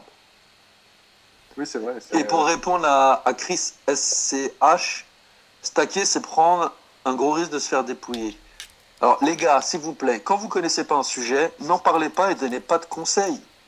Quand tu stacks sur la DeFi, tes tokens sont sur ta clé Ledger ou sur ta clé Decent. Tu peux pas te faire dépouiller parce que c'est toi qui as tes tokens dans ta clé Ledger. On ne peut pas te voler tes tokens. Donc non, tu ne te fais pas dépouiller. Sur Celsius, tu ne te feras jamais dépouiller parce que Celsius est agréé par la SEC et par l'IMF. Ce sont des applications qui sont enregistrées auprès d'institutions gouvernementales. Donc oui, si tu stacks sur un truc de merde DeFi qui n'est pas régulé, qui n'est pas sorti, ou tu n'as pas tes clés privées, oui, tu peux te faire dépouiller. Mais après, c'est à vous de connaître où vous investissez, où vous mettez vos tokens, les gars. Bon, par exemple, moi je suis sur BitTrue, je ne sais pas si BitTrue est tout à fait sûr à 100%, mais c'est dans l'intérêt de toute façon des échanges d'être le plus sûr possible. Et je pense ne pas me tromper en disant que BitTrue maintenant a pris des assurances en cas de hack. Donc, ils ont intérêt à faire ça. Ils ont plus intérêt à se dire on fait ça n'importe comment. Ils commencent. Vous savez, nous, il faut vous dire aussi que au niveau des échanges et de tous ces systèmes, on est des tout petits joueurs, nous. Hein. On est là avec nos 1000 euros. Les 1000 euros, je peux me les faire piquer. Il y a des mecs qui jouent avec des millions là-dessus. Et donc, quand ces mecs sur les échanges, ils vont voir Sonilou ou je sais pas qui, les gars de chez BitTrue, ou de chez Binance, ils lui disent écoute mon grand, moi j'ai fait des billions chez toi, t'as pas intérêt à ce que je me les fasse piquer parce que sinon tu vas te retrouver en tôle. Hein. Et donc les mecs ils se disent ok, on va prendre des assurances, on va faire, c'est le fameux SAFU, Donc SAFU là, Safe Asset for User. Voilà, c'est ça que c'est un truc. Et donc c'est ça qu'ils essaient de mettre en place, c'est maintenant d'être aussi sécurisé que les banques, si pas plus, et afin de justement éviter de se faire hacker. Et d'ailleurs, Bitcoin n'a plus de problème depuis un bout de temps. Je crois qu'ils ont Non, Bit-True, c'est du solide. Hein. Franchement, Bit-True, j'ai rien à dire. Mais Chris, SCH, c'est pas la première fois que ça arrive sur la DeFi, je sais de quoi je parle, merci. Donc tu n'as absolument rien écouté à ma réponse. Donc si vous dites des choses, qu'on vous explique et que derrière vous me dites je sais de quoi tu parles, je viens de te dire que ça dépend dans quoi tu investis. Si tu te mets sur la DeFi comme Flair Finance, tes tokens sont dans ta clé Ledger. On ne peut pas te les dépouiller et qu'on n'a pas tes clés privées. Cela n'est pas possible. Tu es pas bien en face du tel. On t'entend pas. Non, c'est parce que Voilà. j'ai reçu un appel. Ouais. Tu ne peux pas te faire voler tes clés privées si tu ne les donnes pas. Il y a des projets DeFi où il y a des escroqueries, alias MetaMask. Oui, si tu ne sais pas dans quoi tu investis, dans quel projet DeFi tu investis, si tu ne fais pas ton boulot d'analyse, tu vas te faire dépouiller. Oui, je te parle de projets où tu ne peux pas te faire dépouiller. Celsius, tu ne peux pas te faire dépouiller. Celsius, c'est 15 milliards de volume quotidien. Celsius, c'est des millionnaires qui sont dessus, dont des millionnaires que je connais. Flair Finance, c'est toi qui as tes clés privées. On ne peut pas te voler tes tokens. Nexo, oublie tout de suite. Nexo, ils ont couillé tout le monde avec ce qui vient de se passer là. Nexo, c'est vraiment des enfoirés. Parce qu'ils ont comme ça, de retirer les rendements sur le XRP sans prévenir personne. Nexo, j'ai viré tous mes tokens de Nexo. C'est pas que c'est des escrocs, c'est qu'ils sont pas réglo. Ils n'ont pas de... C'est pas honnête ce qu'ils ont fait. Donc à partir du moment où une appli n'est pas honnête, même s'ils n'ont pas volé les tokens, je me casse. C'est aussi simple que ça. Génial. Global. On a Parlez avec... sur le chat. Attends. Ouais, j'ai vu. Il peut l'être. Alors, Global Informatique. Anthony, doucement, tu parles à des novices. Alors, quand je parle à un novice, il me dit pas « je sais de quoi je parle ». À partir du moment où tu me dis « tu sais de quoi tu parles » et que tu dis de la merde, je ne me calme pas. Si tu me poses une question et que tu veux une réponse, il n'y a pas de souci. Je réponds comme à un novice. Si tu me dis que tu sais de quoi tu parles et que je te dis des conneries, eh ben m'écoute pas. Mais si tu dis de la merde, je vais m'emporter. C'est normal. Parce que là, c'est des conneries que... Après, c'est pas de sa faute. Peut-être qu'il s'est fait escroquer sur un projet DeFi, je connais. Ça m'est arrivé aussi, me faire escroquer. Et donc, après, j'ai fait mes devoirs, j'ai appris de mes erreurs. Mais quand on vous donne un conseil, c'est pas des conseils d'investissement, c'est des expériences qu'on a eues. Si tu écoutes quelqu'un qui est là depuis 1 an, il va te... Non, j'ai pas dit que tu étais un novice, Chris. Bah, tu prends mal tout ce qu'on te dit, donc ça sert à rien que je débatte avec toi en même temps. Si tu sais tout mieux que tout le monde, pose pas de questions. Bon, il y a une Alors, question bref. qui est passée. C'était un super chat, on va lui répondre. Quel sera le prix du XRP à la fin de l'année? Elle revient Si souvent. on attend un bull run, c'est très compliqué. Je vais vous dire ce que j'ai vu sur Twitter. Maintenant, Anthony, tu pourras compléter si tu veux. J'ai vu des montants qui étaient entre 10 et 30 $. Oui, il y a ce chiffre 10-12 dollars qui revient souvent aussi, j'ai vu. Ouais, un truc comme ça. Est-ce que ça... d'année Rien, je sais pas. C'est très compliqué à dire. Je sais pas. Moi, j'avais déjà dit en 2019, 2018, je me rappelle plus c'était quand, j'avais tablé pour 10 $ par rapport à l'ancien bull run. J'avais déjà fait tous mes calculs sur le BTC en 2018, moi. J'avais déjà dit entre 80 000 et 150 000. En 2018, j'avais déjà donné une liste sur le groupe Facebook. Mais sur le groupe Facebook, j'avais déjà tout calculé et pour l'instant, j'ai fait un sans faute. J'adore J'avais même prévu le départ du bull run. Septembre à novembre 2020. C'est vrai. J'avais donné le top départ du bull run. J'ai fait un sans faute depuis. Le seul truc qui reste à confirmer, c'est les 10 $. Maintenant, sans l'attaque de la SEC, je pense qu'on aurait dépassé les 10 $ très facilement. Maintenant, je pense que les 10 $ sont atteignables avant la fin de l'année. Mais donner un prix exact, ça devient très compliqué parce qu'avec la DeFi, ça peut amplifier les prix. La DeFi peut amplifier les prix. Parce que la circulation va énormément diminuer avec la DeFi. Les gens vont stacker leurs cryptos. ce qui peut amplifier les prix de x5. C'est ça. Si la demande explose d'un coup et que l'offre diminue d'un coup, ça peut faire un boom. Ah oui, Donc on peut même monter à $50 à la fin de l'année. C'est possible. Je ne dis pas que ça va arriver, je dis que c'est possible. T'as raison, c'est le problème dans les bull runs, on ne sait jamais dire, une fois que la demande est là et que le mec explose. Ça, je n'avais pas prévu l'attaque de la SEC, c'est vrai. Désolé. Mais donc Satoshi, tu as raison. Moi, je te conseille de shorter à fond le XRP jusqu'à 0 si possible. Mais je te préviens, tu risques de ne pas te retrouver avec beaucoup d'argent à la fin. Alors, si tu voulais savoir, je vais quand même répondre à la question parce que il faut. Quand on était sur le journal du coin, je me suis fait incendier pendant la moitié du chat et traiter de tous les noms. Et donc, on va montrer qu'ici, dans la XRP Family, pas la XRP Army, on est sympa avec les Satoshi. Et donc, je dirais simplement un scam. À la limite, je veux bien que tu penses que ce soit un scam, mais alors il faut prouver que ce soit un scam. Tu vois, il faut que tu viennes avec des arguments. Or là, j'ai pas vu beaucoup d'arguments.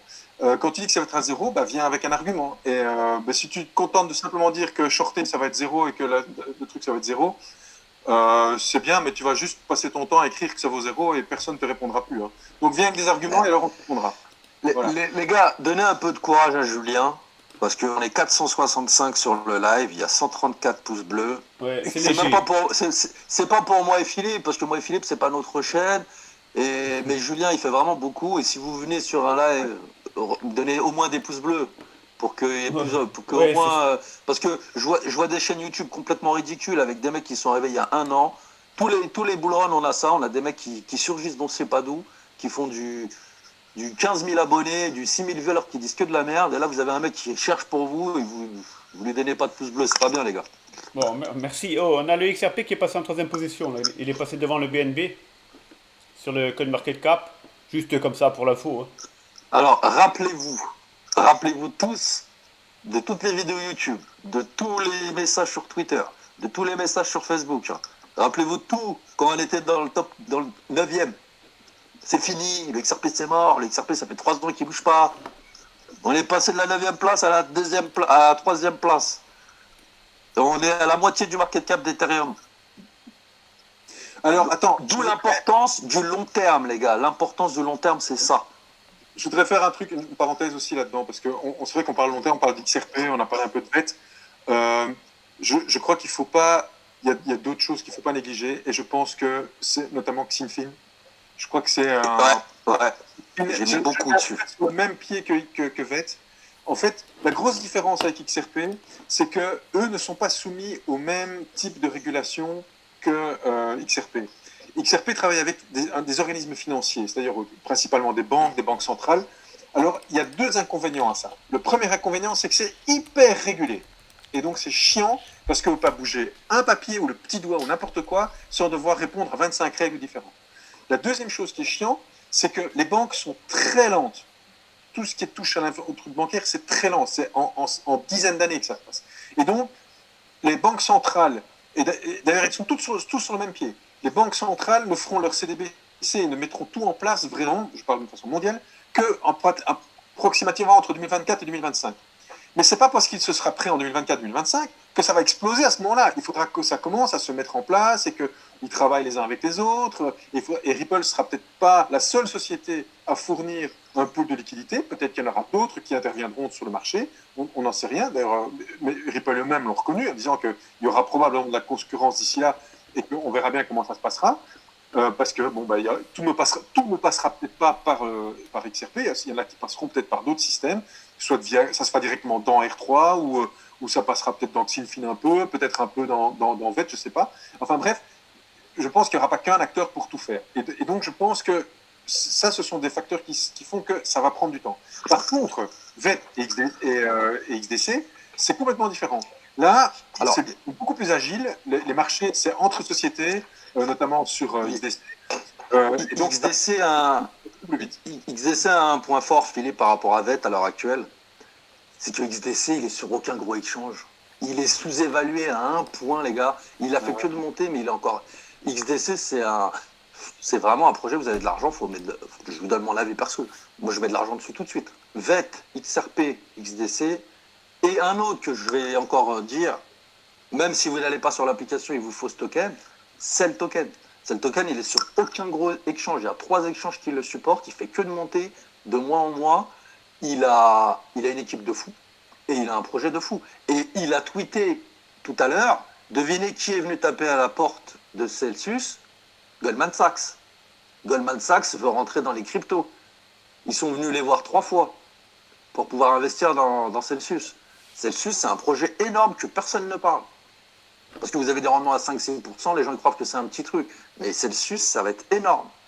Il y a plein de projets qui vont être énormes. C'est à vous de faire le tri.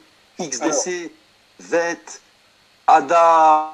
Moi, j'ai pris du ADA après avoir. XRP. Il y a trop de projets. Il y a Quant, il y a Algorand, il y en a plein. Par contre, je vais répondre à Willy Lotto qui demandait quel est le prix qu'allait prendre VET. De nouveau, j'en sais rien. Mon avis, c'est que comme on est en bull run, ça pourrait très bien monter au dollar facilement. Je ne vois pas d'obstacle particulier. Surtout que maintenant, VET, apparemment, ils sont en train de faire un énorme projet de tokenisation des taxes CO2. Donc vous imaginez que vous allez pouvoir mettre sur la blockchain vos gains en CO2 et le fait que vous êtes bien comporté en fonction des actions que vous faites et en fonction de j'ai pas tout compris ce qu'il était, mais c'est un énorme projet qui permettrait de pouvoir d'être rémunéré en fait ou de payer en fonction du CO2 qu'on produit ou qu'on peut économiser. Et donc tout ça, ce serait sur VeChain. Et apparemment, ils sont en discussion avec des sociétés qui sont là-dessus. Donc je crois que ça, c'est un... Et ils ne voulaient pas trop en parler, mais apparemment, ça va être un énorme bazar, ça. Et donc, voilà, donc je pense qu'effectivement, VET peut monter assez facilement. Et là, ils sont à combien? À 0, je sais pas combien, 0,0... Je sais plus. Je peux vous le donner rapidement. Tu parles duquel? Le VET. Le VET, il est à 0,14. Ouais, 0,1466. Il est à 0,14, donc si on est dans un bull run, arriver à $1, c'est pas du tout inconcevable, quoi. Ah non, le VET va dépasser les $1 cette année pour moi. Bah, oui, voilà. Bon, moi, je suis conservateur, mais Exinfin pourrait arriver peut-être pas loin du $, c'est possible. Ça pourrait aussi être possible. Ah, il est loin encore XDC. Ouais, il va arriver à... S'il fait x10, il pourrait arriver pas loin. Ouais, mais il est à 0... 0,07. Oui, je le vois. Oui, après, ça va dépendre pour moi d'utiliser. Parce que ces deux tokens, VET et XDC, ont de l'avance en termes d'utilisation réelle sur XRP. Tout à fait. Ils développent leur business, ils sont dedans, là. Ça c'est ça, ouais. C'est utilisé vraiment à grosse échelle. Ça ne m'étonnerait pas que la part d'utilité dans leur prix est peut-être pas négligeable, en fait, puisqu'ils sont moins... Je pense qu'il y a bien 30 à 40% d'utilité dans leur prix. Oui, ça ne m'étonnerait pas. Beaucoup plus qu'XRP, à mon avis. Oui, oui. Et utilisé à petite échelle, parce qu'il faut que vous disiez qu'il y a peut-être 5 ou 10% des sociétés du monde qui sont rentrées dans la blockchain. C'est le tout début, les gars. C'est vraiment le tout début. VET, j'ai regardé la vidéo, VET a fait un énorme partenariat aussi. C'est des projets, en fait, c'est des projets qui visent un marché mondial. C'est pas comme un projet, je vous donne un exemple, quel exemple je vais vous donner Oui, WT, AJ, EGLD, ce sont des projets qui sont énormes. EWT, c'est un projet qui, à mon avis, va tout péter. Parce que le numérique, toutes les cryptos vont devoir passer au zéro carbone, et il n'y a que EWT qui peut leur proposer ça à l'heure actuelle. C'est le seul token qui a vraiment des énormes... C'est simple, EWT, il a un partenariat avec les plus grosses compagnies du monde. Total, Gaz, EDF, toutes les plus grosses sociétés d'électricité, il est avec tout le monde. Ripple, AGI aussi, mais AGI, je pense que l'intelligence artificielle, ce sera plus pour 2025. Oui. Mais là, à l'heure où on vous parle, on vous donne des projets déjà adoptés. Il y a un chouette projet que je trouve intéressant, qui est un peu un cousin de VET, mais qui se base sur l'intelligence artificielle, c'est Iotex. Ça a l'air pas mal. Et comme disait, il y a Ripple qui est en train de s'acoquiner avec une société pour faire du Smart Cities. Dans le même ordre d'esprit, il y a l'IMEX qui fait aussi du Smart Cities, donc ça peut être aussi intéressant. Maintenant, je ne suis pas un grand spécialiste, mais voilà, c'est sur des projets que je trouve intéressants. Si vous voulez acheter du XDC, vous pouvez l'acheter sur Stex, c'est un truc hollandais ou européen, mais il n'y a pas beaucoup de volume. Sinon, vous pouvez l'acheter sur BitTrue, il y en a aussi. Il y en a encore sur d'autres, mais je ne les connais pas. L'importance d'arrivée de Coinbase demain en bourse sur les cryptos. Bah, il paraît que ça va péter un câble, le truc, hein. Bah, c'est l'une des raisons du pump d'aujourd'hui, hein. Faut pas vous faire d'idées, hein. C'est pas parce que demain il va sortir que ça va péter demain. Ça va péter aujourd'hui en partie à cause de ça. Ça a fait beaucoup de pubs. Quand il y a une explosion, l'explosion elle vient pas de nulle part, les gars. C'est pas tout d'un coup les gens se disent tiens on investit tous. Des fois ça arrive, mais pas sur tout le marché comme c'est arrivé là récemment. Ouais, mais par exemple, sur le XRP il est plus que listé sur Coinbase aux États-Unis. Ça n'a rien à voir. C'est une vision globale de. En fait, ça prouve que la crypto rentre dans le grand monde. Le fait que Coinbase rentre dans le plus grand échange de technologie du monde, le D'accord. Nasdaq. Ça veut dire que c'est la première entreprise cryptographique qui rentre en bourse. Ça donne une vision plus sérieuse aux yeux des gros investisseurs de la crypto-monnaie. Ça leur montre que la crypto va être là pour rester et qu'ils sont en train d'être régulés. Ça prouve au monde financier que la crypto arrive. Donc, c'est une vision pour tout le monde. C'est pas juste les tokens. On s'en fout parce que tu achètes une action Coinbase, tu n'achètes pas les tokens qui sont sur Coinbase. Donc, on s'en fout des tokens qui sont sur Coinbase. C'est pas ça l'important. C'est la vision globale. Alors, Et pour parler d'ADA, parce qu'il y en a un qui me demande vite fait de parler d'ADA, si vous regardez le graphique d'ADA, il va exploser avant le 25 avril. Ouais. À combien, je ne sais pas, mais il va exploser. Il est dans un triangle, il compresse depuis pas mal de temps, il va exploser très bientôt. Je pense qu'il peut atteindre les $2 peut-être à la fin du mois, voire le mois prochain, facilement. Ouais. Alors, j'ai vu qu'il y en a qui avaient du CHZ, je crois que c'est Chiliz. Ça, c'est un token assez sympa. Alors là, pour l'instant, il stagne un peu depuis quelques temps. J'en ai un peu. Mais je pense qu'ils sont. Chiliz va reprendre parce que c'est en fait là-dessus, je pense que c'est là-dessus que font les clubs de foot font leurs tokens. Ouais. Donc, et je pense que ça peut être très pas mal du tout comme système. Mais il faudra attendre que les gens retournent dans les stades. Je pense que maintenant, avec le Covid, c'est un peu compliqué. Alors, Chiliz, il faut regarder le créateur de Chiliz, c'est qui, les gars? Voilà. Je ne vais pas vous dire qui c'est, je ne vais pas faire les devoirs à votre place. Vous regardez le créateur de Chiliz, vous allez tout comprendre.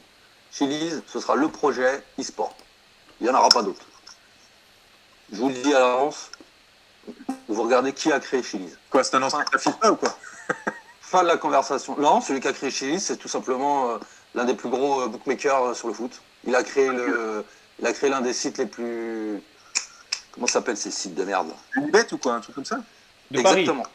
Le site de Paris. Exactement. Il a des partenaires monstrueux, il a les plus grosses équipes du monde qui rentrent dessus. C'est mort. Chez Liz, ce sera son rôle. Il a déjà gagné. Il n'y aura aucun concurrent qui va niquer chez Liz. Sauf bien sûr, et en plus à mon avis, s'il rentre dans la DeFi, c'est terminé. Omi, je connais pas trop. Je peux pas vous aider sur Omi. EGLD, super projet. Je suis pas rentré dedans. Pour moi, c'est trop tard pour moi. Il va monter. Mais pour moi, il y a d'autres projets plus intéressants. Mais EGLD, projet d'avenir. Alors, je ne vais pas parler pour la chapelle XRP, parce que, mais quand même, il faut reconnaître quand les gens font du bon travail. Je suis quand même parfois certains lives du Journal du Coin avec Samy, parce que le gars, c'est vraiment une brute, le mec, en tout ce qui est DeFi, ou tout ce qui est token en général. Et il connaît pratiquement tout. C'est juste hallucinant, quoi. Le mec fait que ça. Et donc, sur le Journal du Coin, quand vous avez un live avec Samy, et qu'il va vous parler, notamment j'entends, il parlait de Polkadot, de Solana, de tous les trucs comme ça, allez sur le truc. Bon, il est parfois un peu technique, mais je pense que si vous posez des questions dans le live, il va vous répondre. Et franchement, je trouve que le gars, il est bien. Bon, il aime pas ça arrive. Hein. Il est bon, mais il va pas assez dans le négatif, je trouve, sur ses projets. Par exemple, sur le DOT. Personne parle du gros point faible de DOT. DOT va être là, va ne financer que 100 projets. Il n'y aura que 100 projets DeFi sur le DOT, pas un de plus. Personne n'en parle de ça. Ça limite énormément son utilisation. Personne n'en parle de ça. Pour moi, DOT est à des années-lumière du niveau de Cardano. Par exemple, entre DOT et Cardano, moi je prends du Cardano. Maintenant, vous devez comprendre une chose, c'est que si Ethereum 2.0 réussit son coup, tous ces projets vont disparaître. Si Ethereum 2.0 réussit sa transition, vous pouvez dire DOT, ADA auront certains clients, oui, Ethereum ne va pas tout prendre, mais ils ne dépasseront jamais Ethereum. On atteint 1h30. Ethereum, Oui. Vas-y. Ethereum, s'il réussit sa 2.0, ce sera le patron des smart contracts. Oui. Après, la grosse force de Flare Finance, de Flare Network là-dessus, c'est que Flare Network permet à toutes les cryptos d'entrer sur les smart contracts. Donc Flare Finance peut faire du mal à Ethereum. Je ne dis pas qu'il va le détrôner, mais il peut prendre une certaine part de marché, parce qu'il innove dans un rayon où personne n'a innové. Mais pour ce qui est d'ADA et de DOT, ils essaient d'innover en termes de scalabilité et de frais. C'est tout. Il n'y a aucune réelle évolution. Donc si Ethereum 2.0 réussit sa transition, voilà, les EOS, les DOT, les ADA vont avoir très très mal. Alors pour la partie holo, là, il y en a qui demandent si holo haute. Moi j'en avais avant, maintenant j'ai revendu, j'aurais pas dû. Moi aussi, j'ai fait la même, j'ai déconné. Mais c'est parce que le projet, je sais pas, il faut avoir un truc chez toi pour être un nœud, pour gagner des trucs, je sais pas. Et une machine. Donc c'est l'internet décentralisé, oui, ça peut être pas mal, mais le concept où tu dois avoir ta machine chez toi, j'ai un peu de mal. Voilà. Mais bon, c'est un concept, hein. Moi, voilà, il y en a qui vont peut-être y adhérer. Moi, au début, ça avait l'air sympa, mais voilà, mais je me dis non, peut-être pas finalement. Le projet qui est pas mal, c'est PoonDX, que j'ai vendu aussi parce que j'en avais marre et j'aurais pas dû. c'est deux trucs que j'aurais pas dû vendre parce que j'ai voulu aller sur d'autres choses que je trouvais plus intéressantes. Mais PoonDX, ça peut être pas mal parce que c'est surtout en Asie du Sud-Est et en Asie que ça a du succès. Où en fait vous pouvez avec c'est un point of sale, donc c'est un petit appareil avec lequel on met sa carte et vous pouvez payer ou acheter toutes des crypto-monnaies, quoi. Donc apparemment on va faire ses courses, on peut payer en crypto-monnaie, pourquoi pas, mais on peut payer en euros, ça sert à tout, quoi. Tout est intégré dedans. Donc c'est plutôt pas mal comme projet, c'est intéressant. Mais ça fait déjà un bout de temps qu'ils sont là, ça a l'air de démarrer maintenant, mais j'ai peur que ce soit comme la fois d'avant, ça démarre parce qu'on est en bull run et que des gens achètent, quoi. C'est possible aussi, ouais. Et je crois qu'ils sont forts en avance sur leur temps, dans le sens où venir avec ce genre de trucs qui sont très concrets pour acheter des cryptos, c'est bien, mais est-ce que c'est déjà... On n'a pas encore vraiment d'adoption de masse de la part des gens. Et les gens ne sont pas en recherche absolument quand ils vont acheter des choses à payer en crypto, quoi. Donc je me demande s'ils ne sont pas 4-5 ans en avance sur leur temps, les gars. On vient de faire 1h30 de live là, on va ralentir un peu. Comme ça, ouais, je réponds juste à une question que j'ai vue, parce que les gens ils comprennent pas quand on leur explique un truc, ils voient toujours le côté négatif. Quand je vous dis ADA, c'est un projet énorme, c'est pas parce qu'Ethereum 2.0 réussit que ADA va... On ne connaît pas tous les aboutissements des projets. Je vous parle à l'heure actuelle. Demain, ADA peut sortir un autre truc et exploser tout. Il faut diversifier. Moi, j'ai du ADA, je ne le vendrai pas, mon ADA. Si demain, Ethereum passe devant, eh ben, j'aurais perdu mon ADA, mais j'aurais gagné les autres. C'est pas grave. Solana, pour moi, la seule force de Solana, c'est qu'il a énormément de transactions à la seconde, qui n'est pas forcément utile. Je ne vois pas l'intérêt d'avoir 100 millions de transactions à la seconde. Apparemment, Solana a dépassé Uniswap. Oui, mais je vois pas à quoi va servir Solana concrètement. Oui, le projet est bon, mais est-ce que les partenaires suivent? Solana, il veut se lancer dans quel marché? Il veut se lancer dans le marché d'XRP. Il a perdu d'avance, même si la technologie est meilleure, il a perdu quoi qu'il arrive. Il veut se lancer dans les smart contracts, il a perdu. Il y a trop de projets qui sont devant lui. La seule force de Solana, c'est qu'il fait énormément de transactions à la seconde. C'est tout. La technologie, c'est pas ce qui fait tout, hein. Non, la technologie, c'est une chose, mais si derrière, vous n'avez pas le marketing, les équipes, vous n'avez pas le portefeuille d'investisseurs, le portefeuille de société, vous allez nulle part. Il y a le CIL qui arrive demain aussi. Matic, très bon projet. Et pour finir, XLM, moi, je n'aime pas XLM. Je ne dis pas qu'XLM ne va pas réussir. Je pense que XRP est largement supérieur à XLM par rapport à ce que je viens de vous expliquer, les contacts, les portefeuilles, les contrats, le déploiement mondial. Et XLM vise plus les pays pauvres que les gros pays. XLM veut remplacer les monnaies déflationnistes comme... En fait, le rôle de XLM, son but, c'est que sa crypto soit utilisée, par exemple au Venezuela, où dans les pays où vraiment la monnaie nationale s'est cassée la gueule. Sont vus, c'est pas vraiment comme XRP. Après, je peux pas investir dans un projet où j'aime pas le fondateur. Où le fondateur, excusez-moi, c'est un enculé pour moi. Je peux pas donner de l'argent à un enculé. Alors, Voilà. on y est arrivé. Juste une dernière crypto, après on va pas, parce qu'il y en a 8000. J'ai pris du SIL, voilà. Voilà, J'ai le pris SIL. Pourquoi on le SIL on le reçoit le 14 normalement. Demain. Moi, j'ai pris 1000 euros de SIL. Ouais. Et je le stack et on verra. Pour moi, c'est une équipe française. J'adore l'équipe qui est derrière. Maintenant, est-ce qu'il explosera? J'en sais rien. J'ai pris un risque. Je préfère donner de l'argent à une équipe que j'aime bien, à qui je peux faire confiance. Oui. Et j'espère que leur projet marchera. Ouais. Une Alors, petite conclusion. Donc Polysign, parce qu'il y en a qui demandent pour Polysign. Polysign, je pense que c'est un énorme truc, mais que ce ne sera pas pour le retail déjà, ce ne sera pas pour nous. Je pense que ce sera pour les institutionnels, pour les banques et des choses comme ça. En gros, qu'est-ce que c'est? C'est simplement, de ce que j'en ai compris, hein, pour moi, c'est du comment on appelle ça? C'est du custody, donc c'est-à-dire c'est de mettre en dépôt, mais de manière décentralisée, je pense. C'est comme ça que je le vois. Donc c'est-à-dire que ce sera sur le XRPL, très probablement, et que c'est un moyen pour faire du custody, donc avec plusieurs signatures, des gens qui se mettent d'accord, disent voilà, ça on le dépose là, mais que c'est en plus en temps réel. C'est-à-dire que vous allez pouvoir aller mettre en custody, reprendre du custody, et quel que soit, et pour n'importe quel crypto, pour n'importe quel asset qui est tokenisé, vous allez pouvoir le mettre sur Polysign avec des smart contracts de signature dessus, hein, un truc comme ça.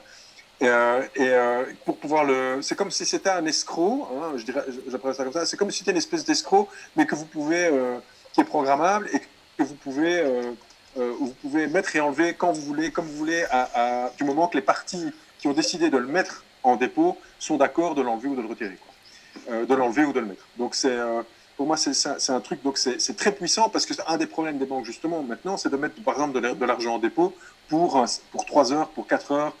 Comme garantie, par exemple, et de déposer des garanties à gauche à droite sur différents projets ou juste pour une transaction, de la collatéraliser en disant voilà, je mets ça en dépôt pour collatéraliser telle transaction et après je récupère mes billes. Et ben ça, c'est un système qui permet de le faire très facilement.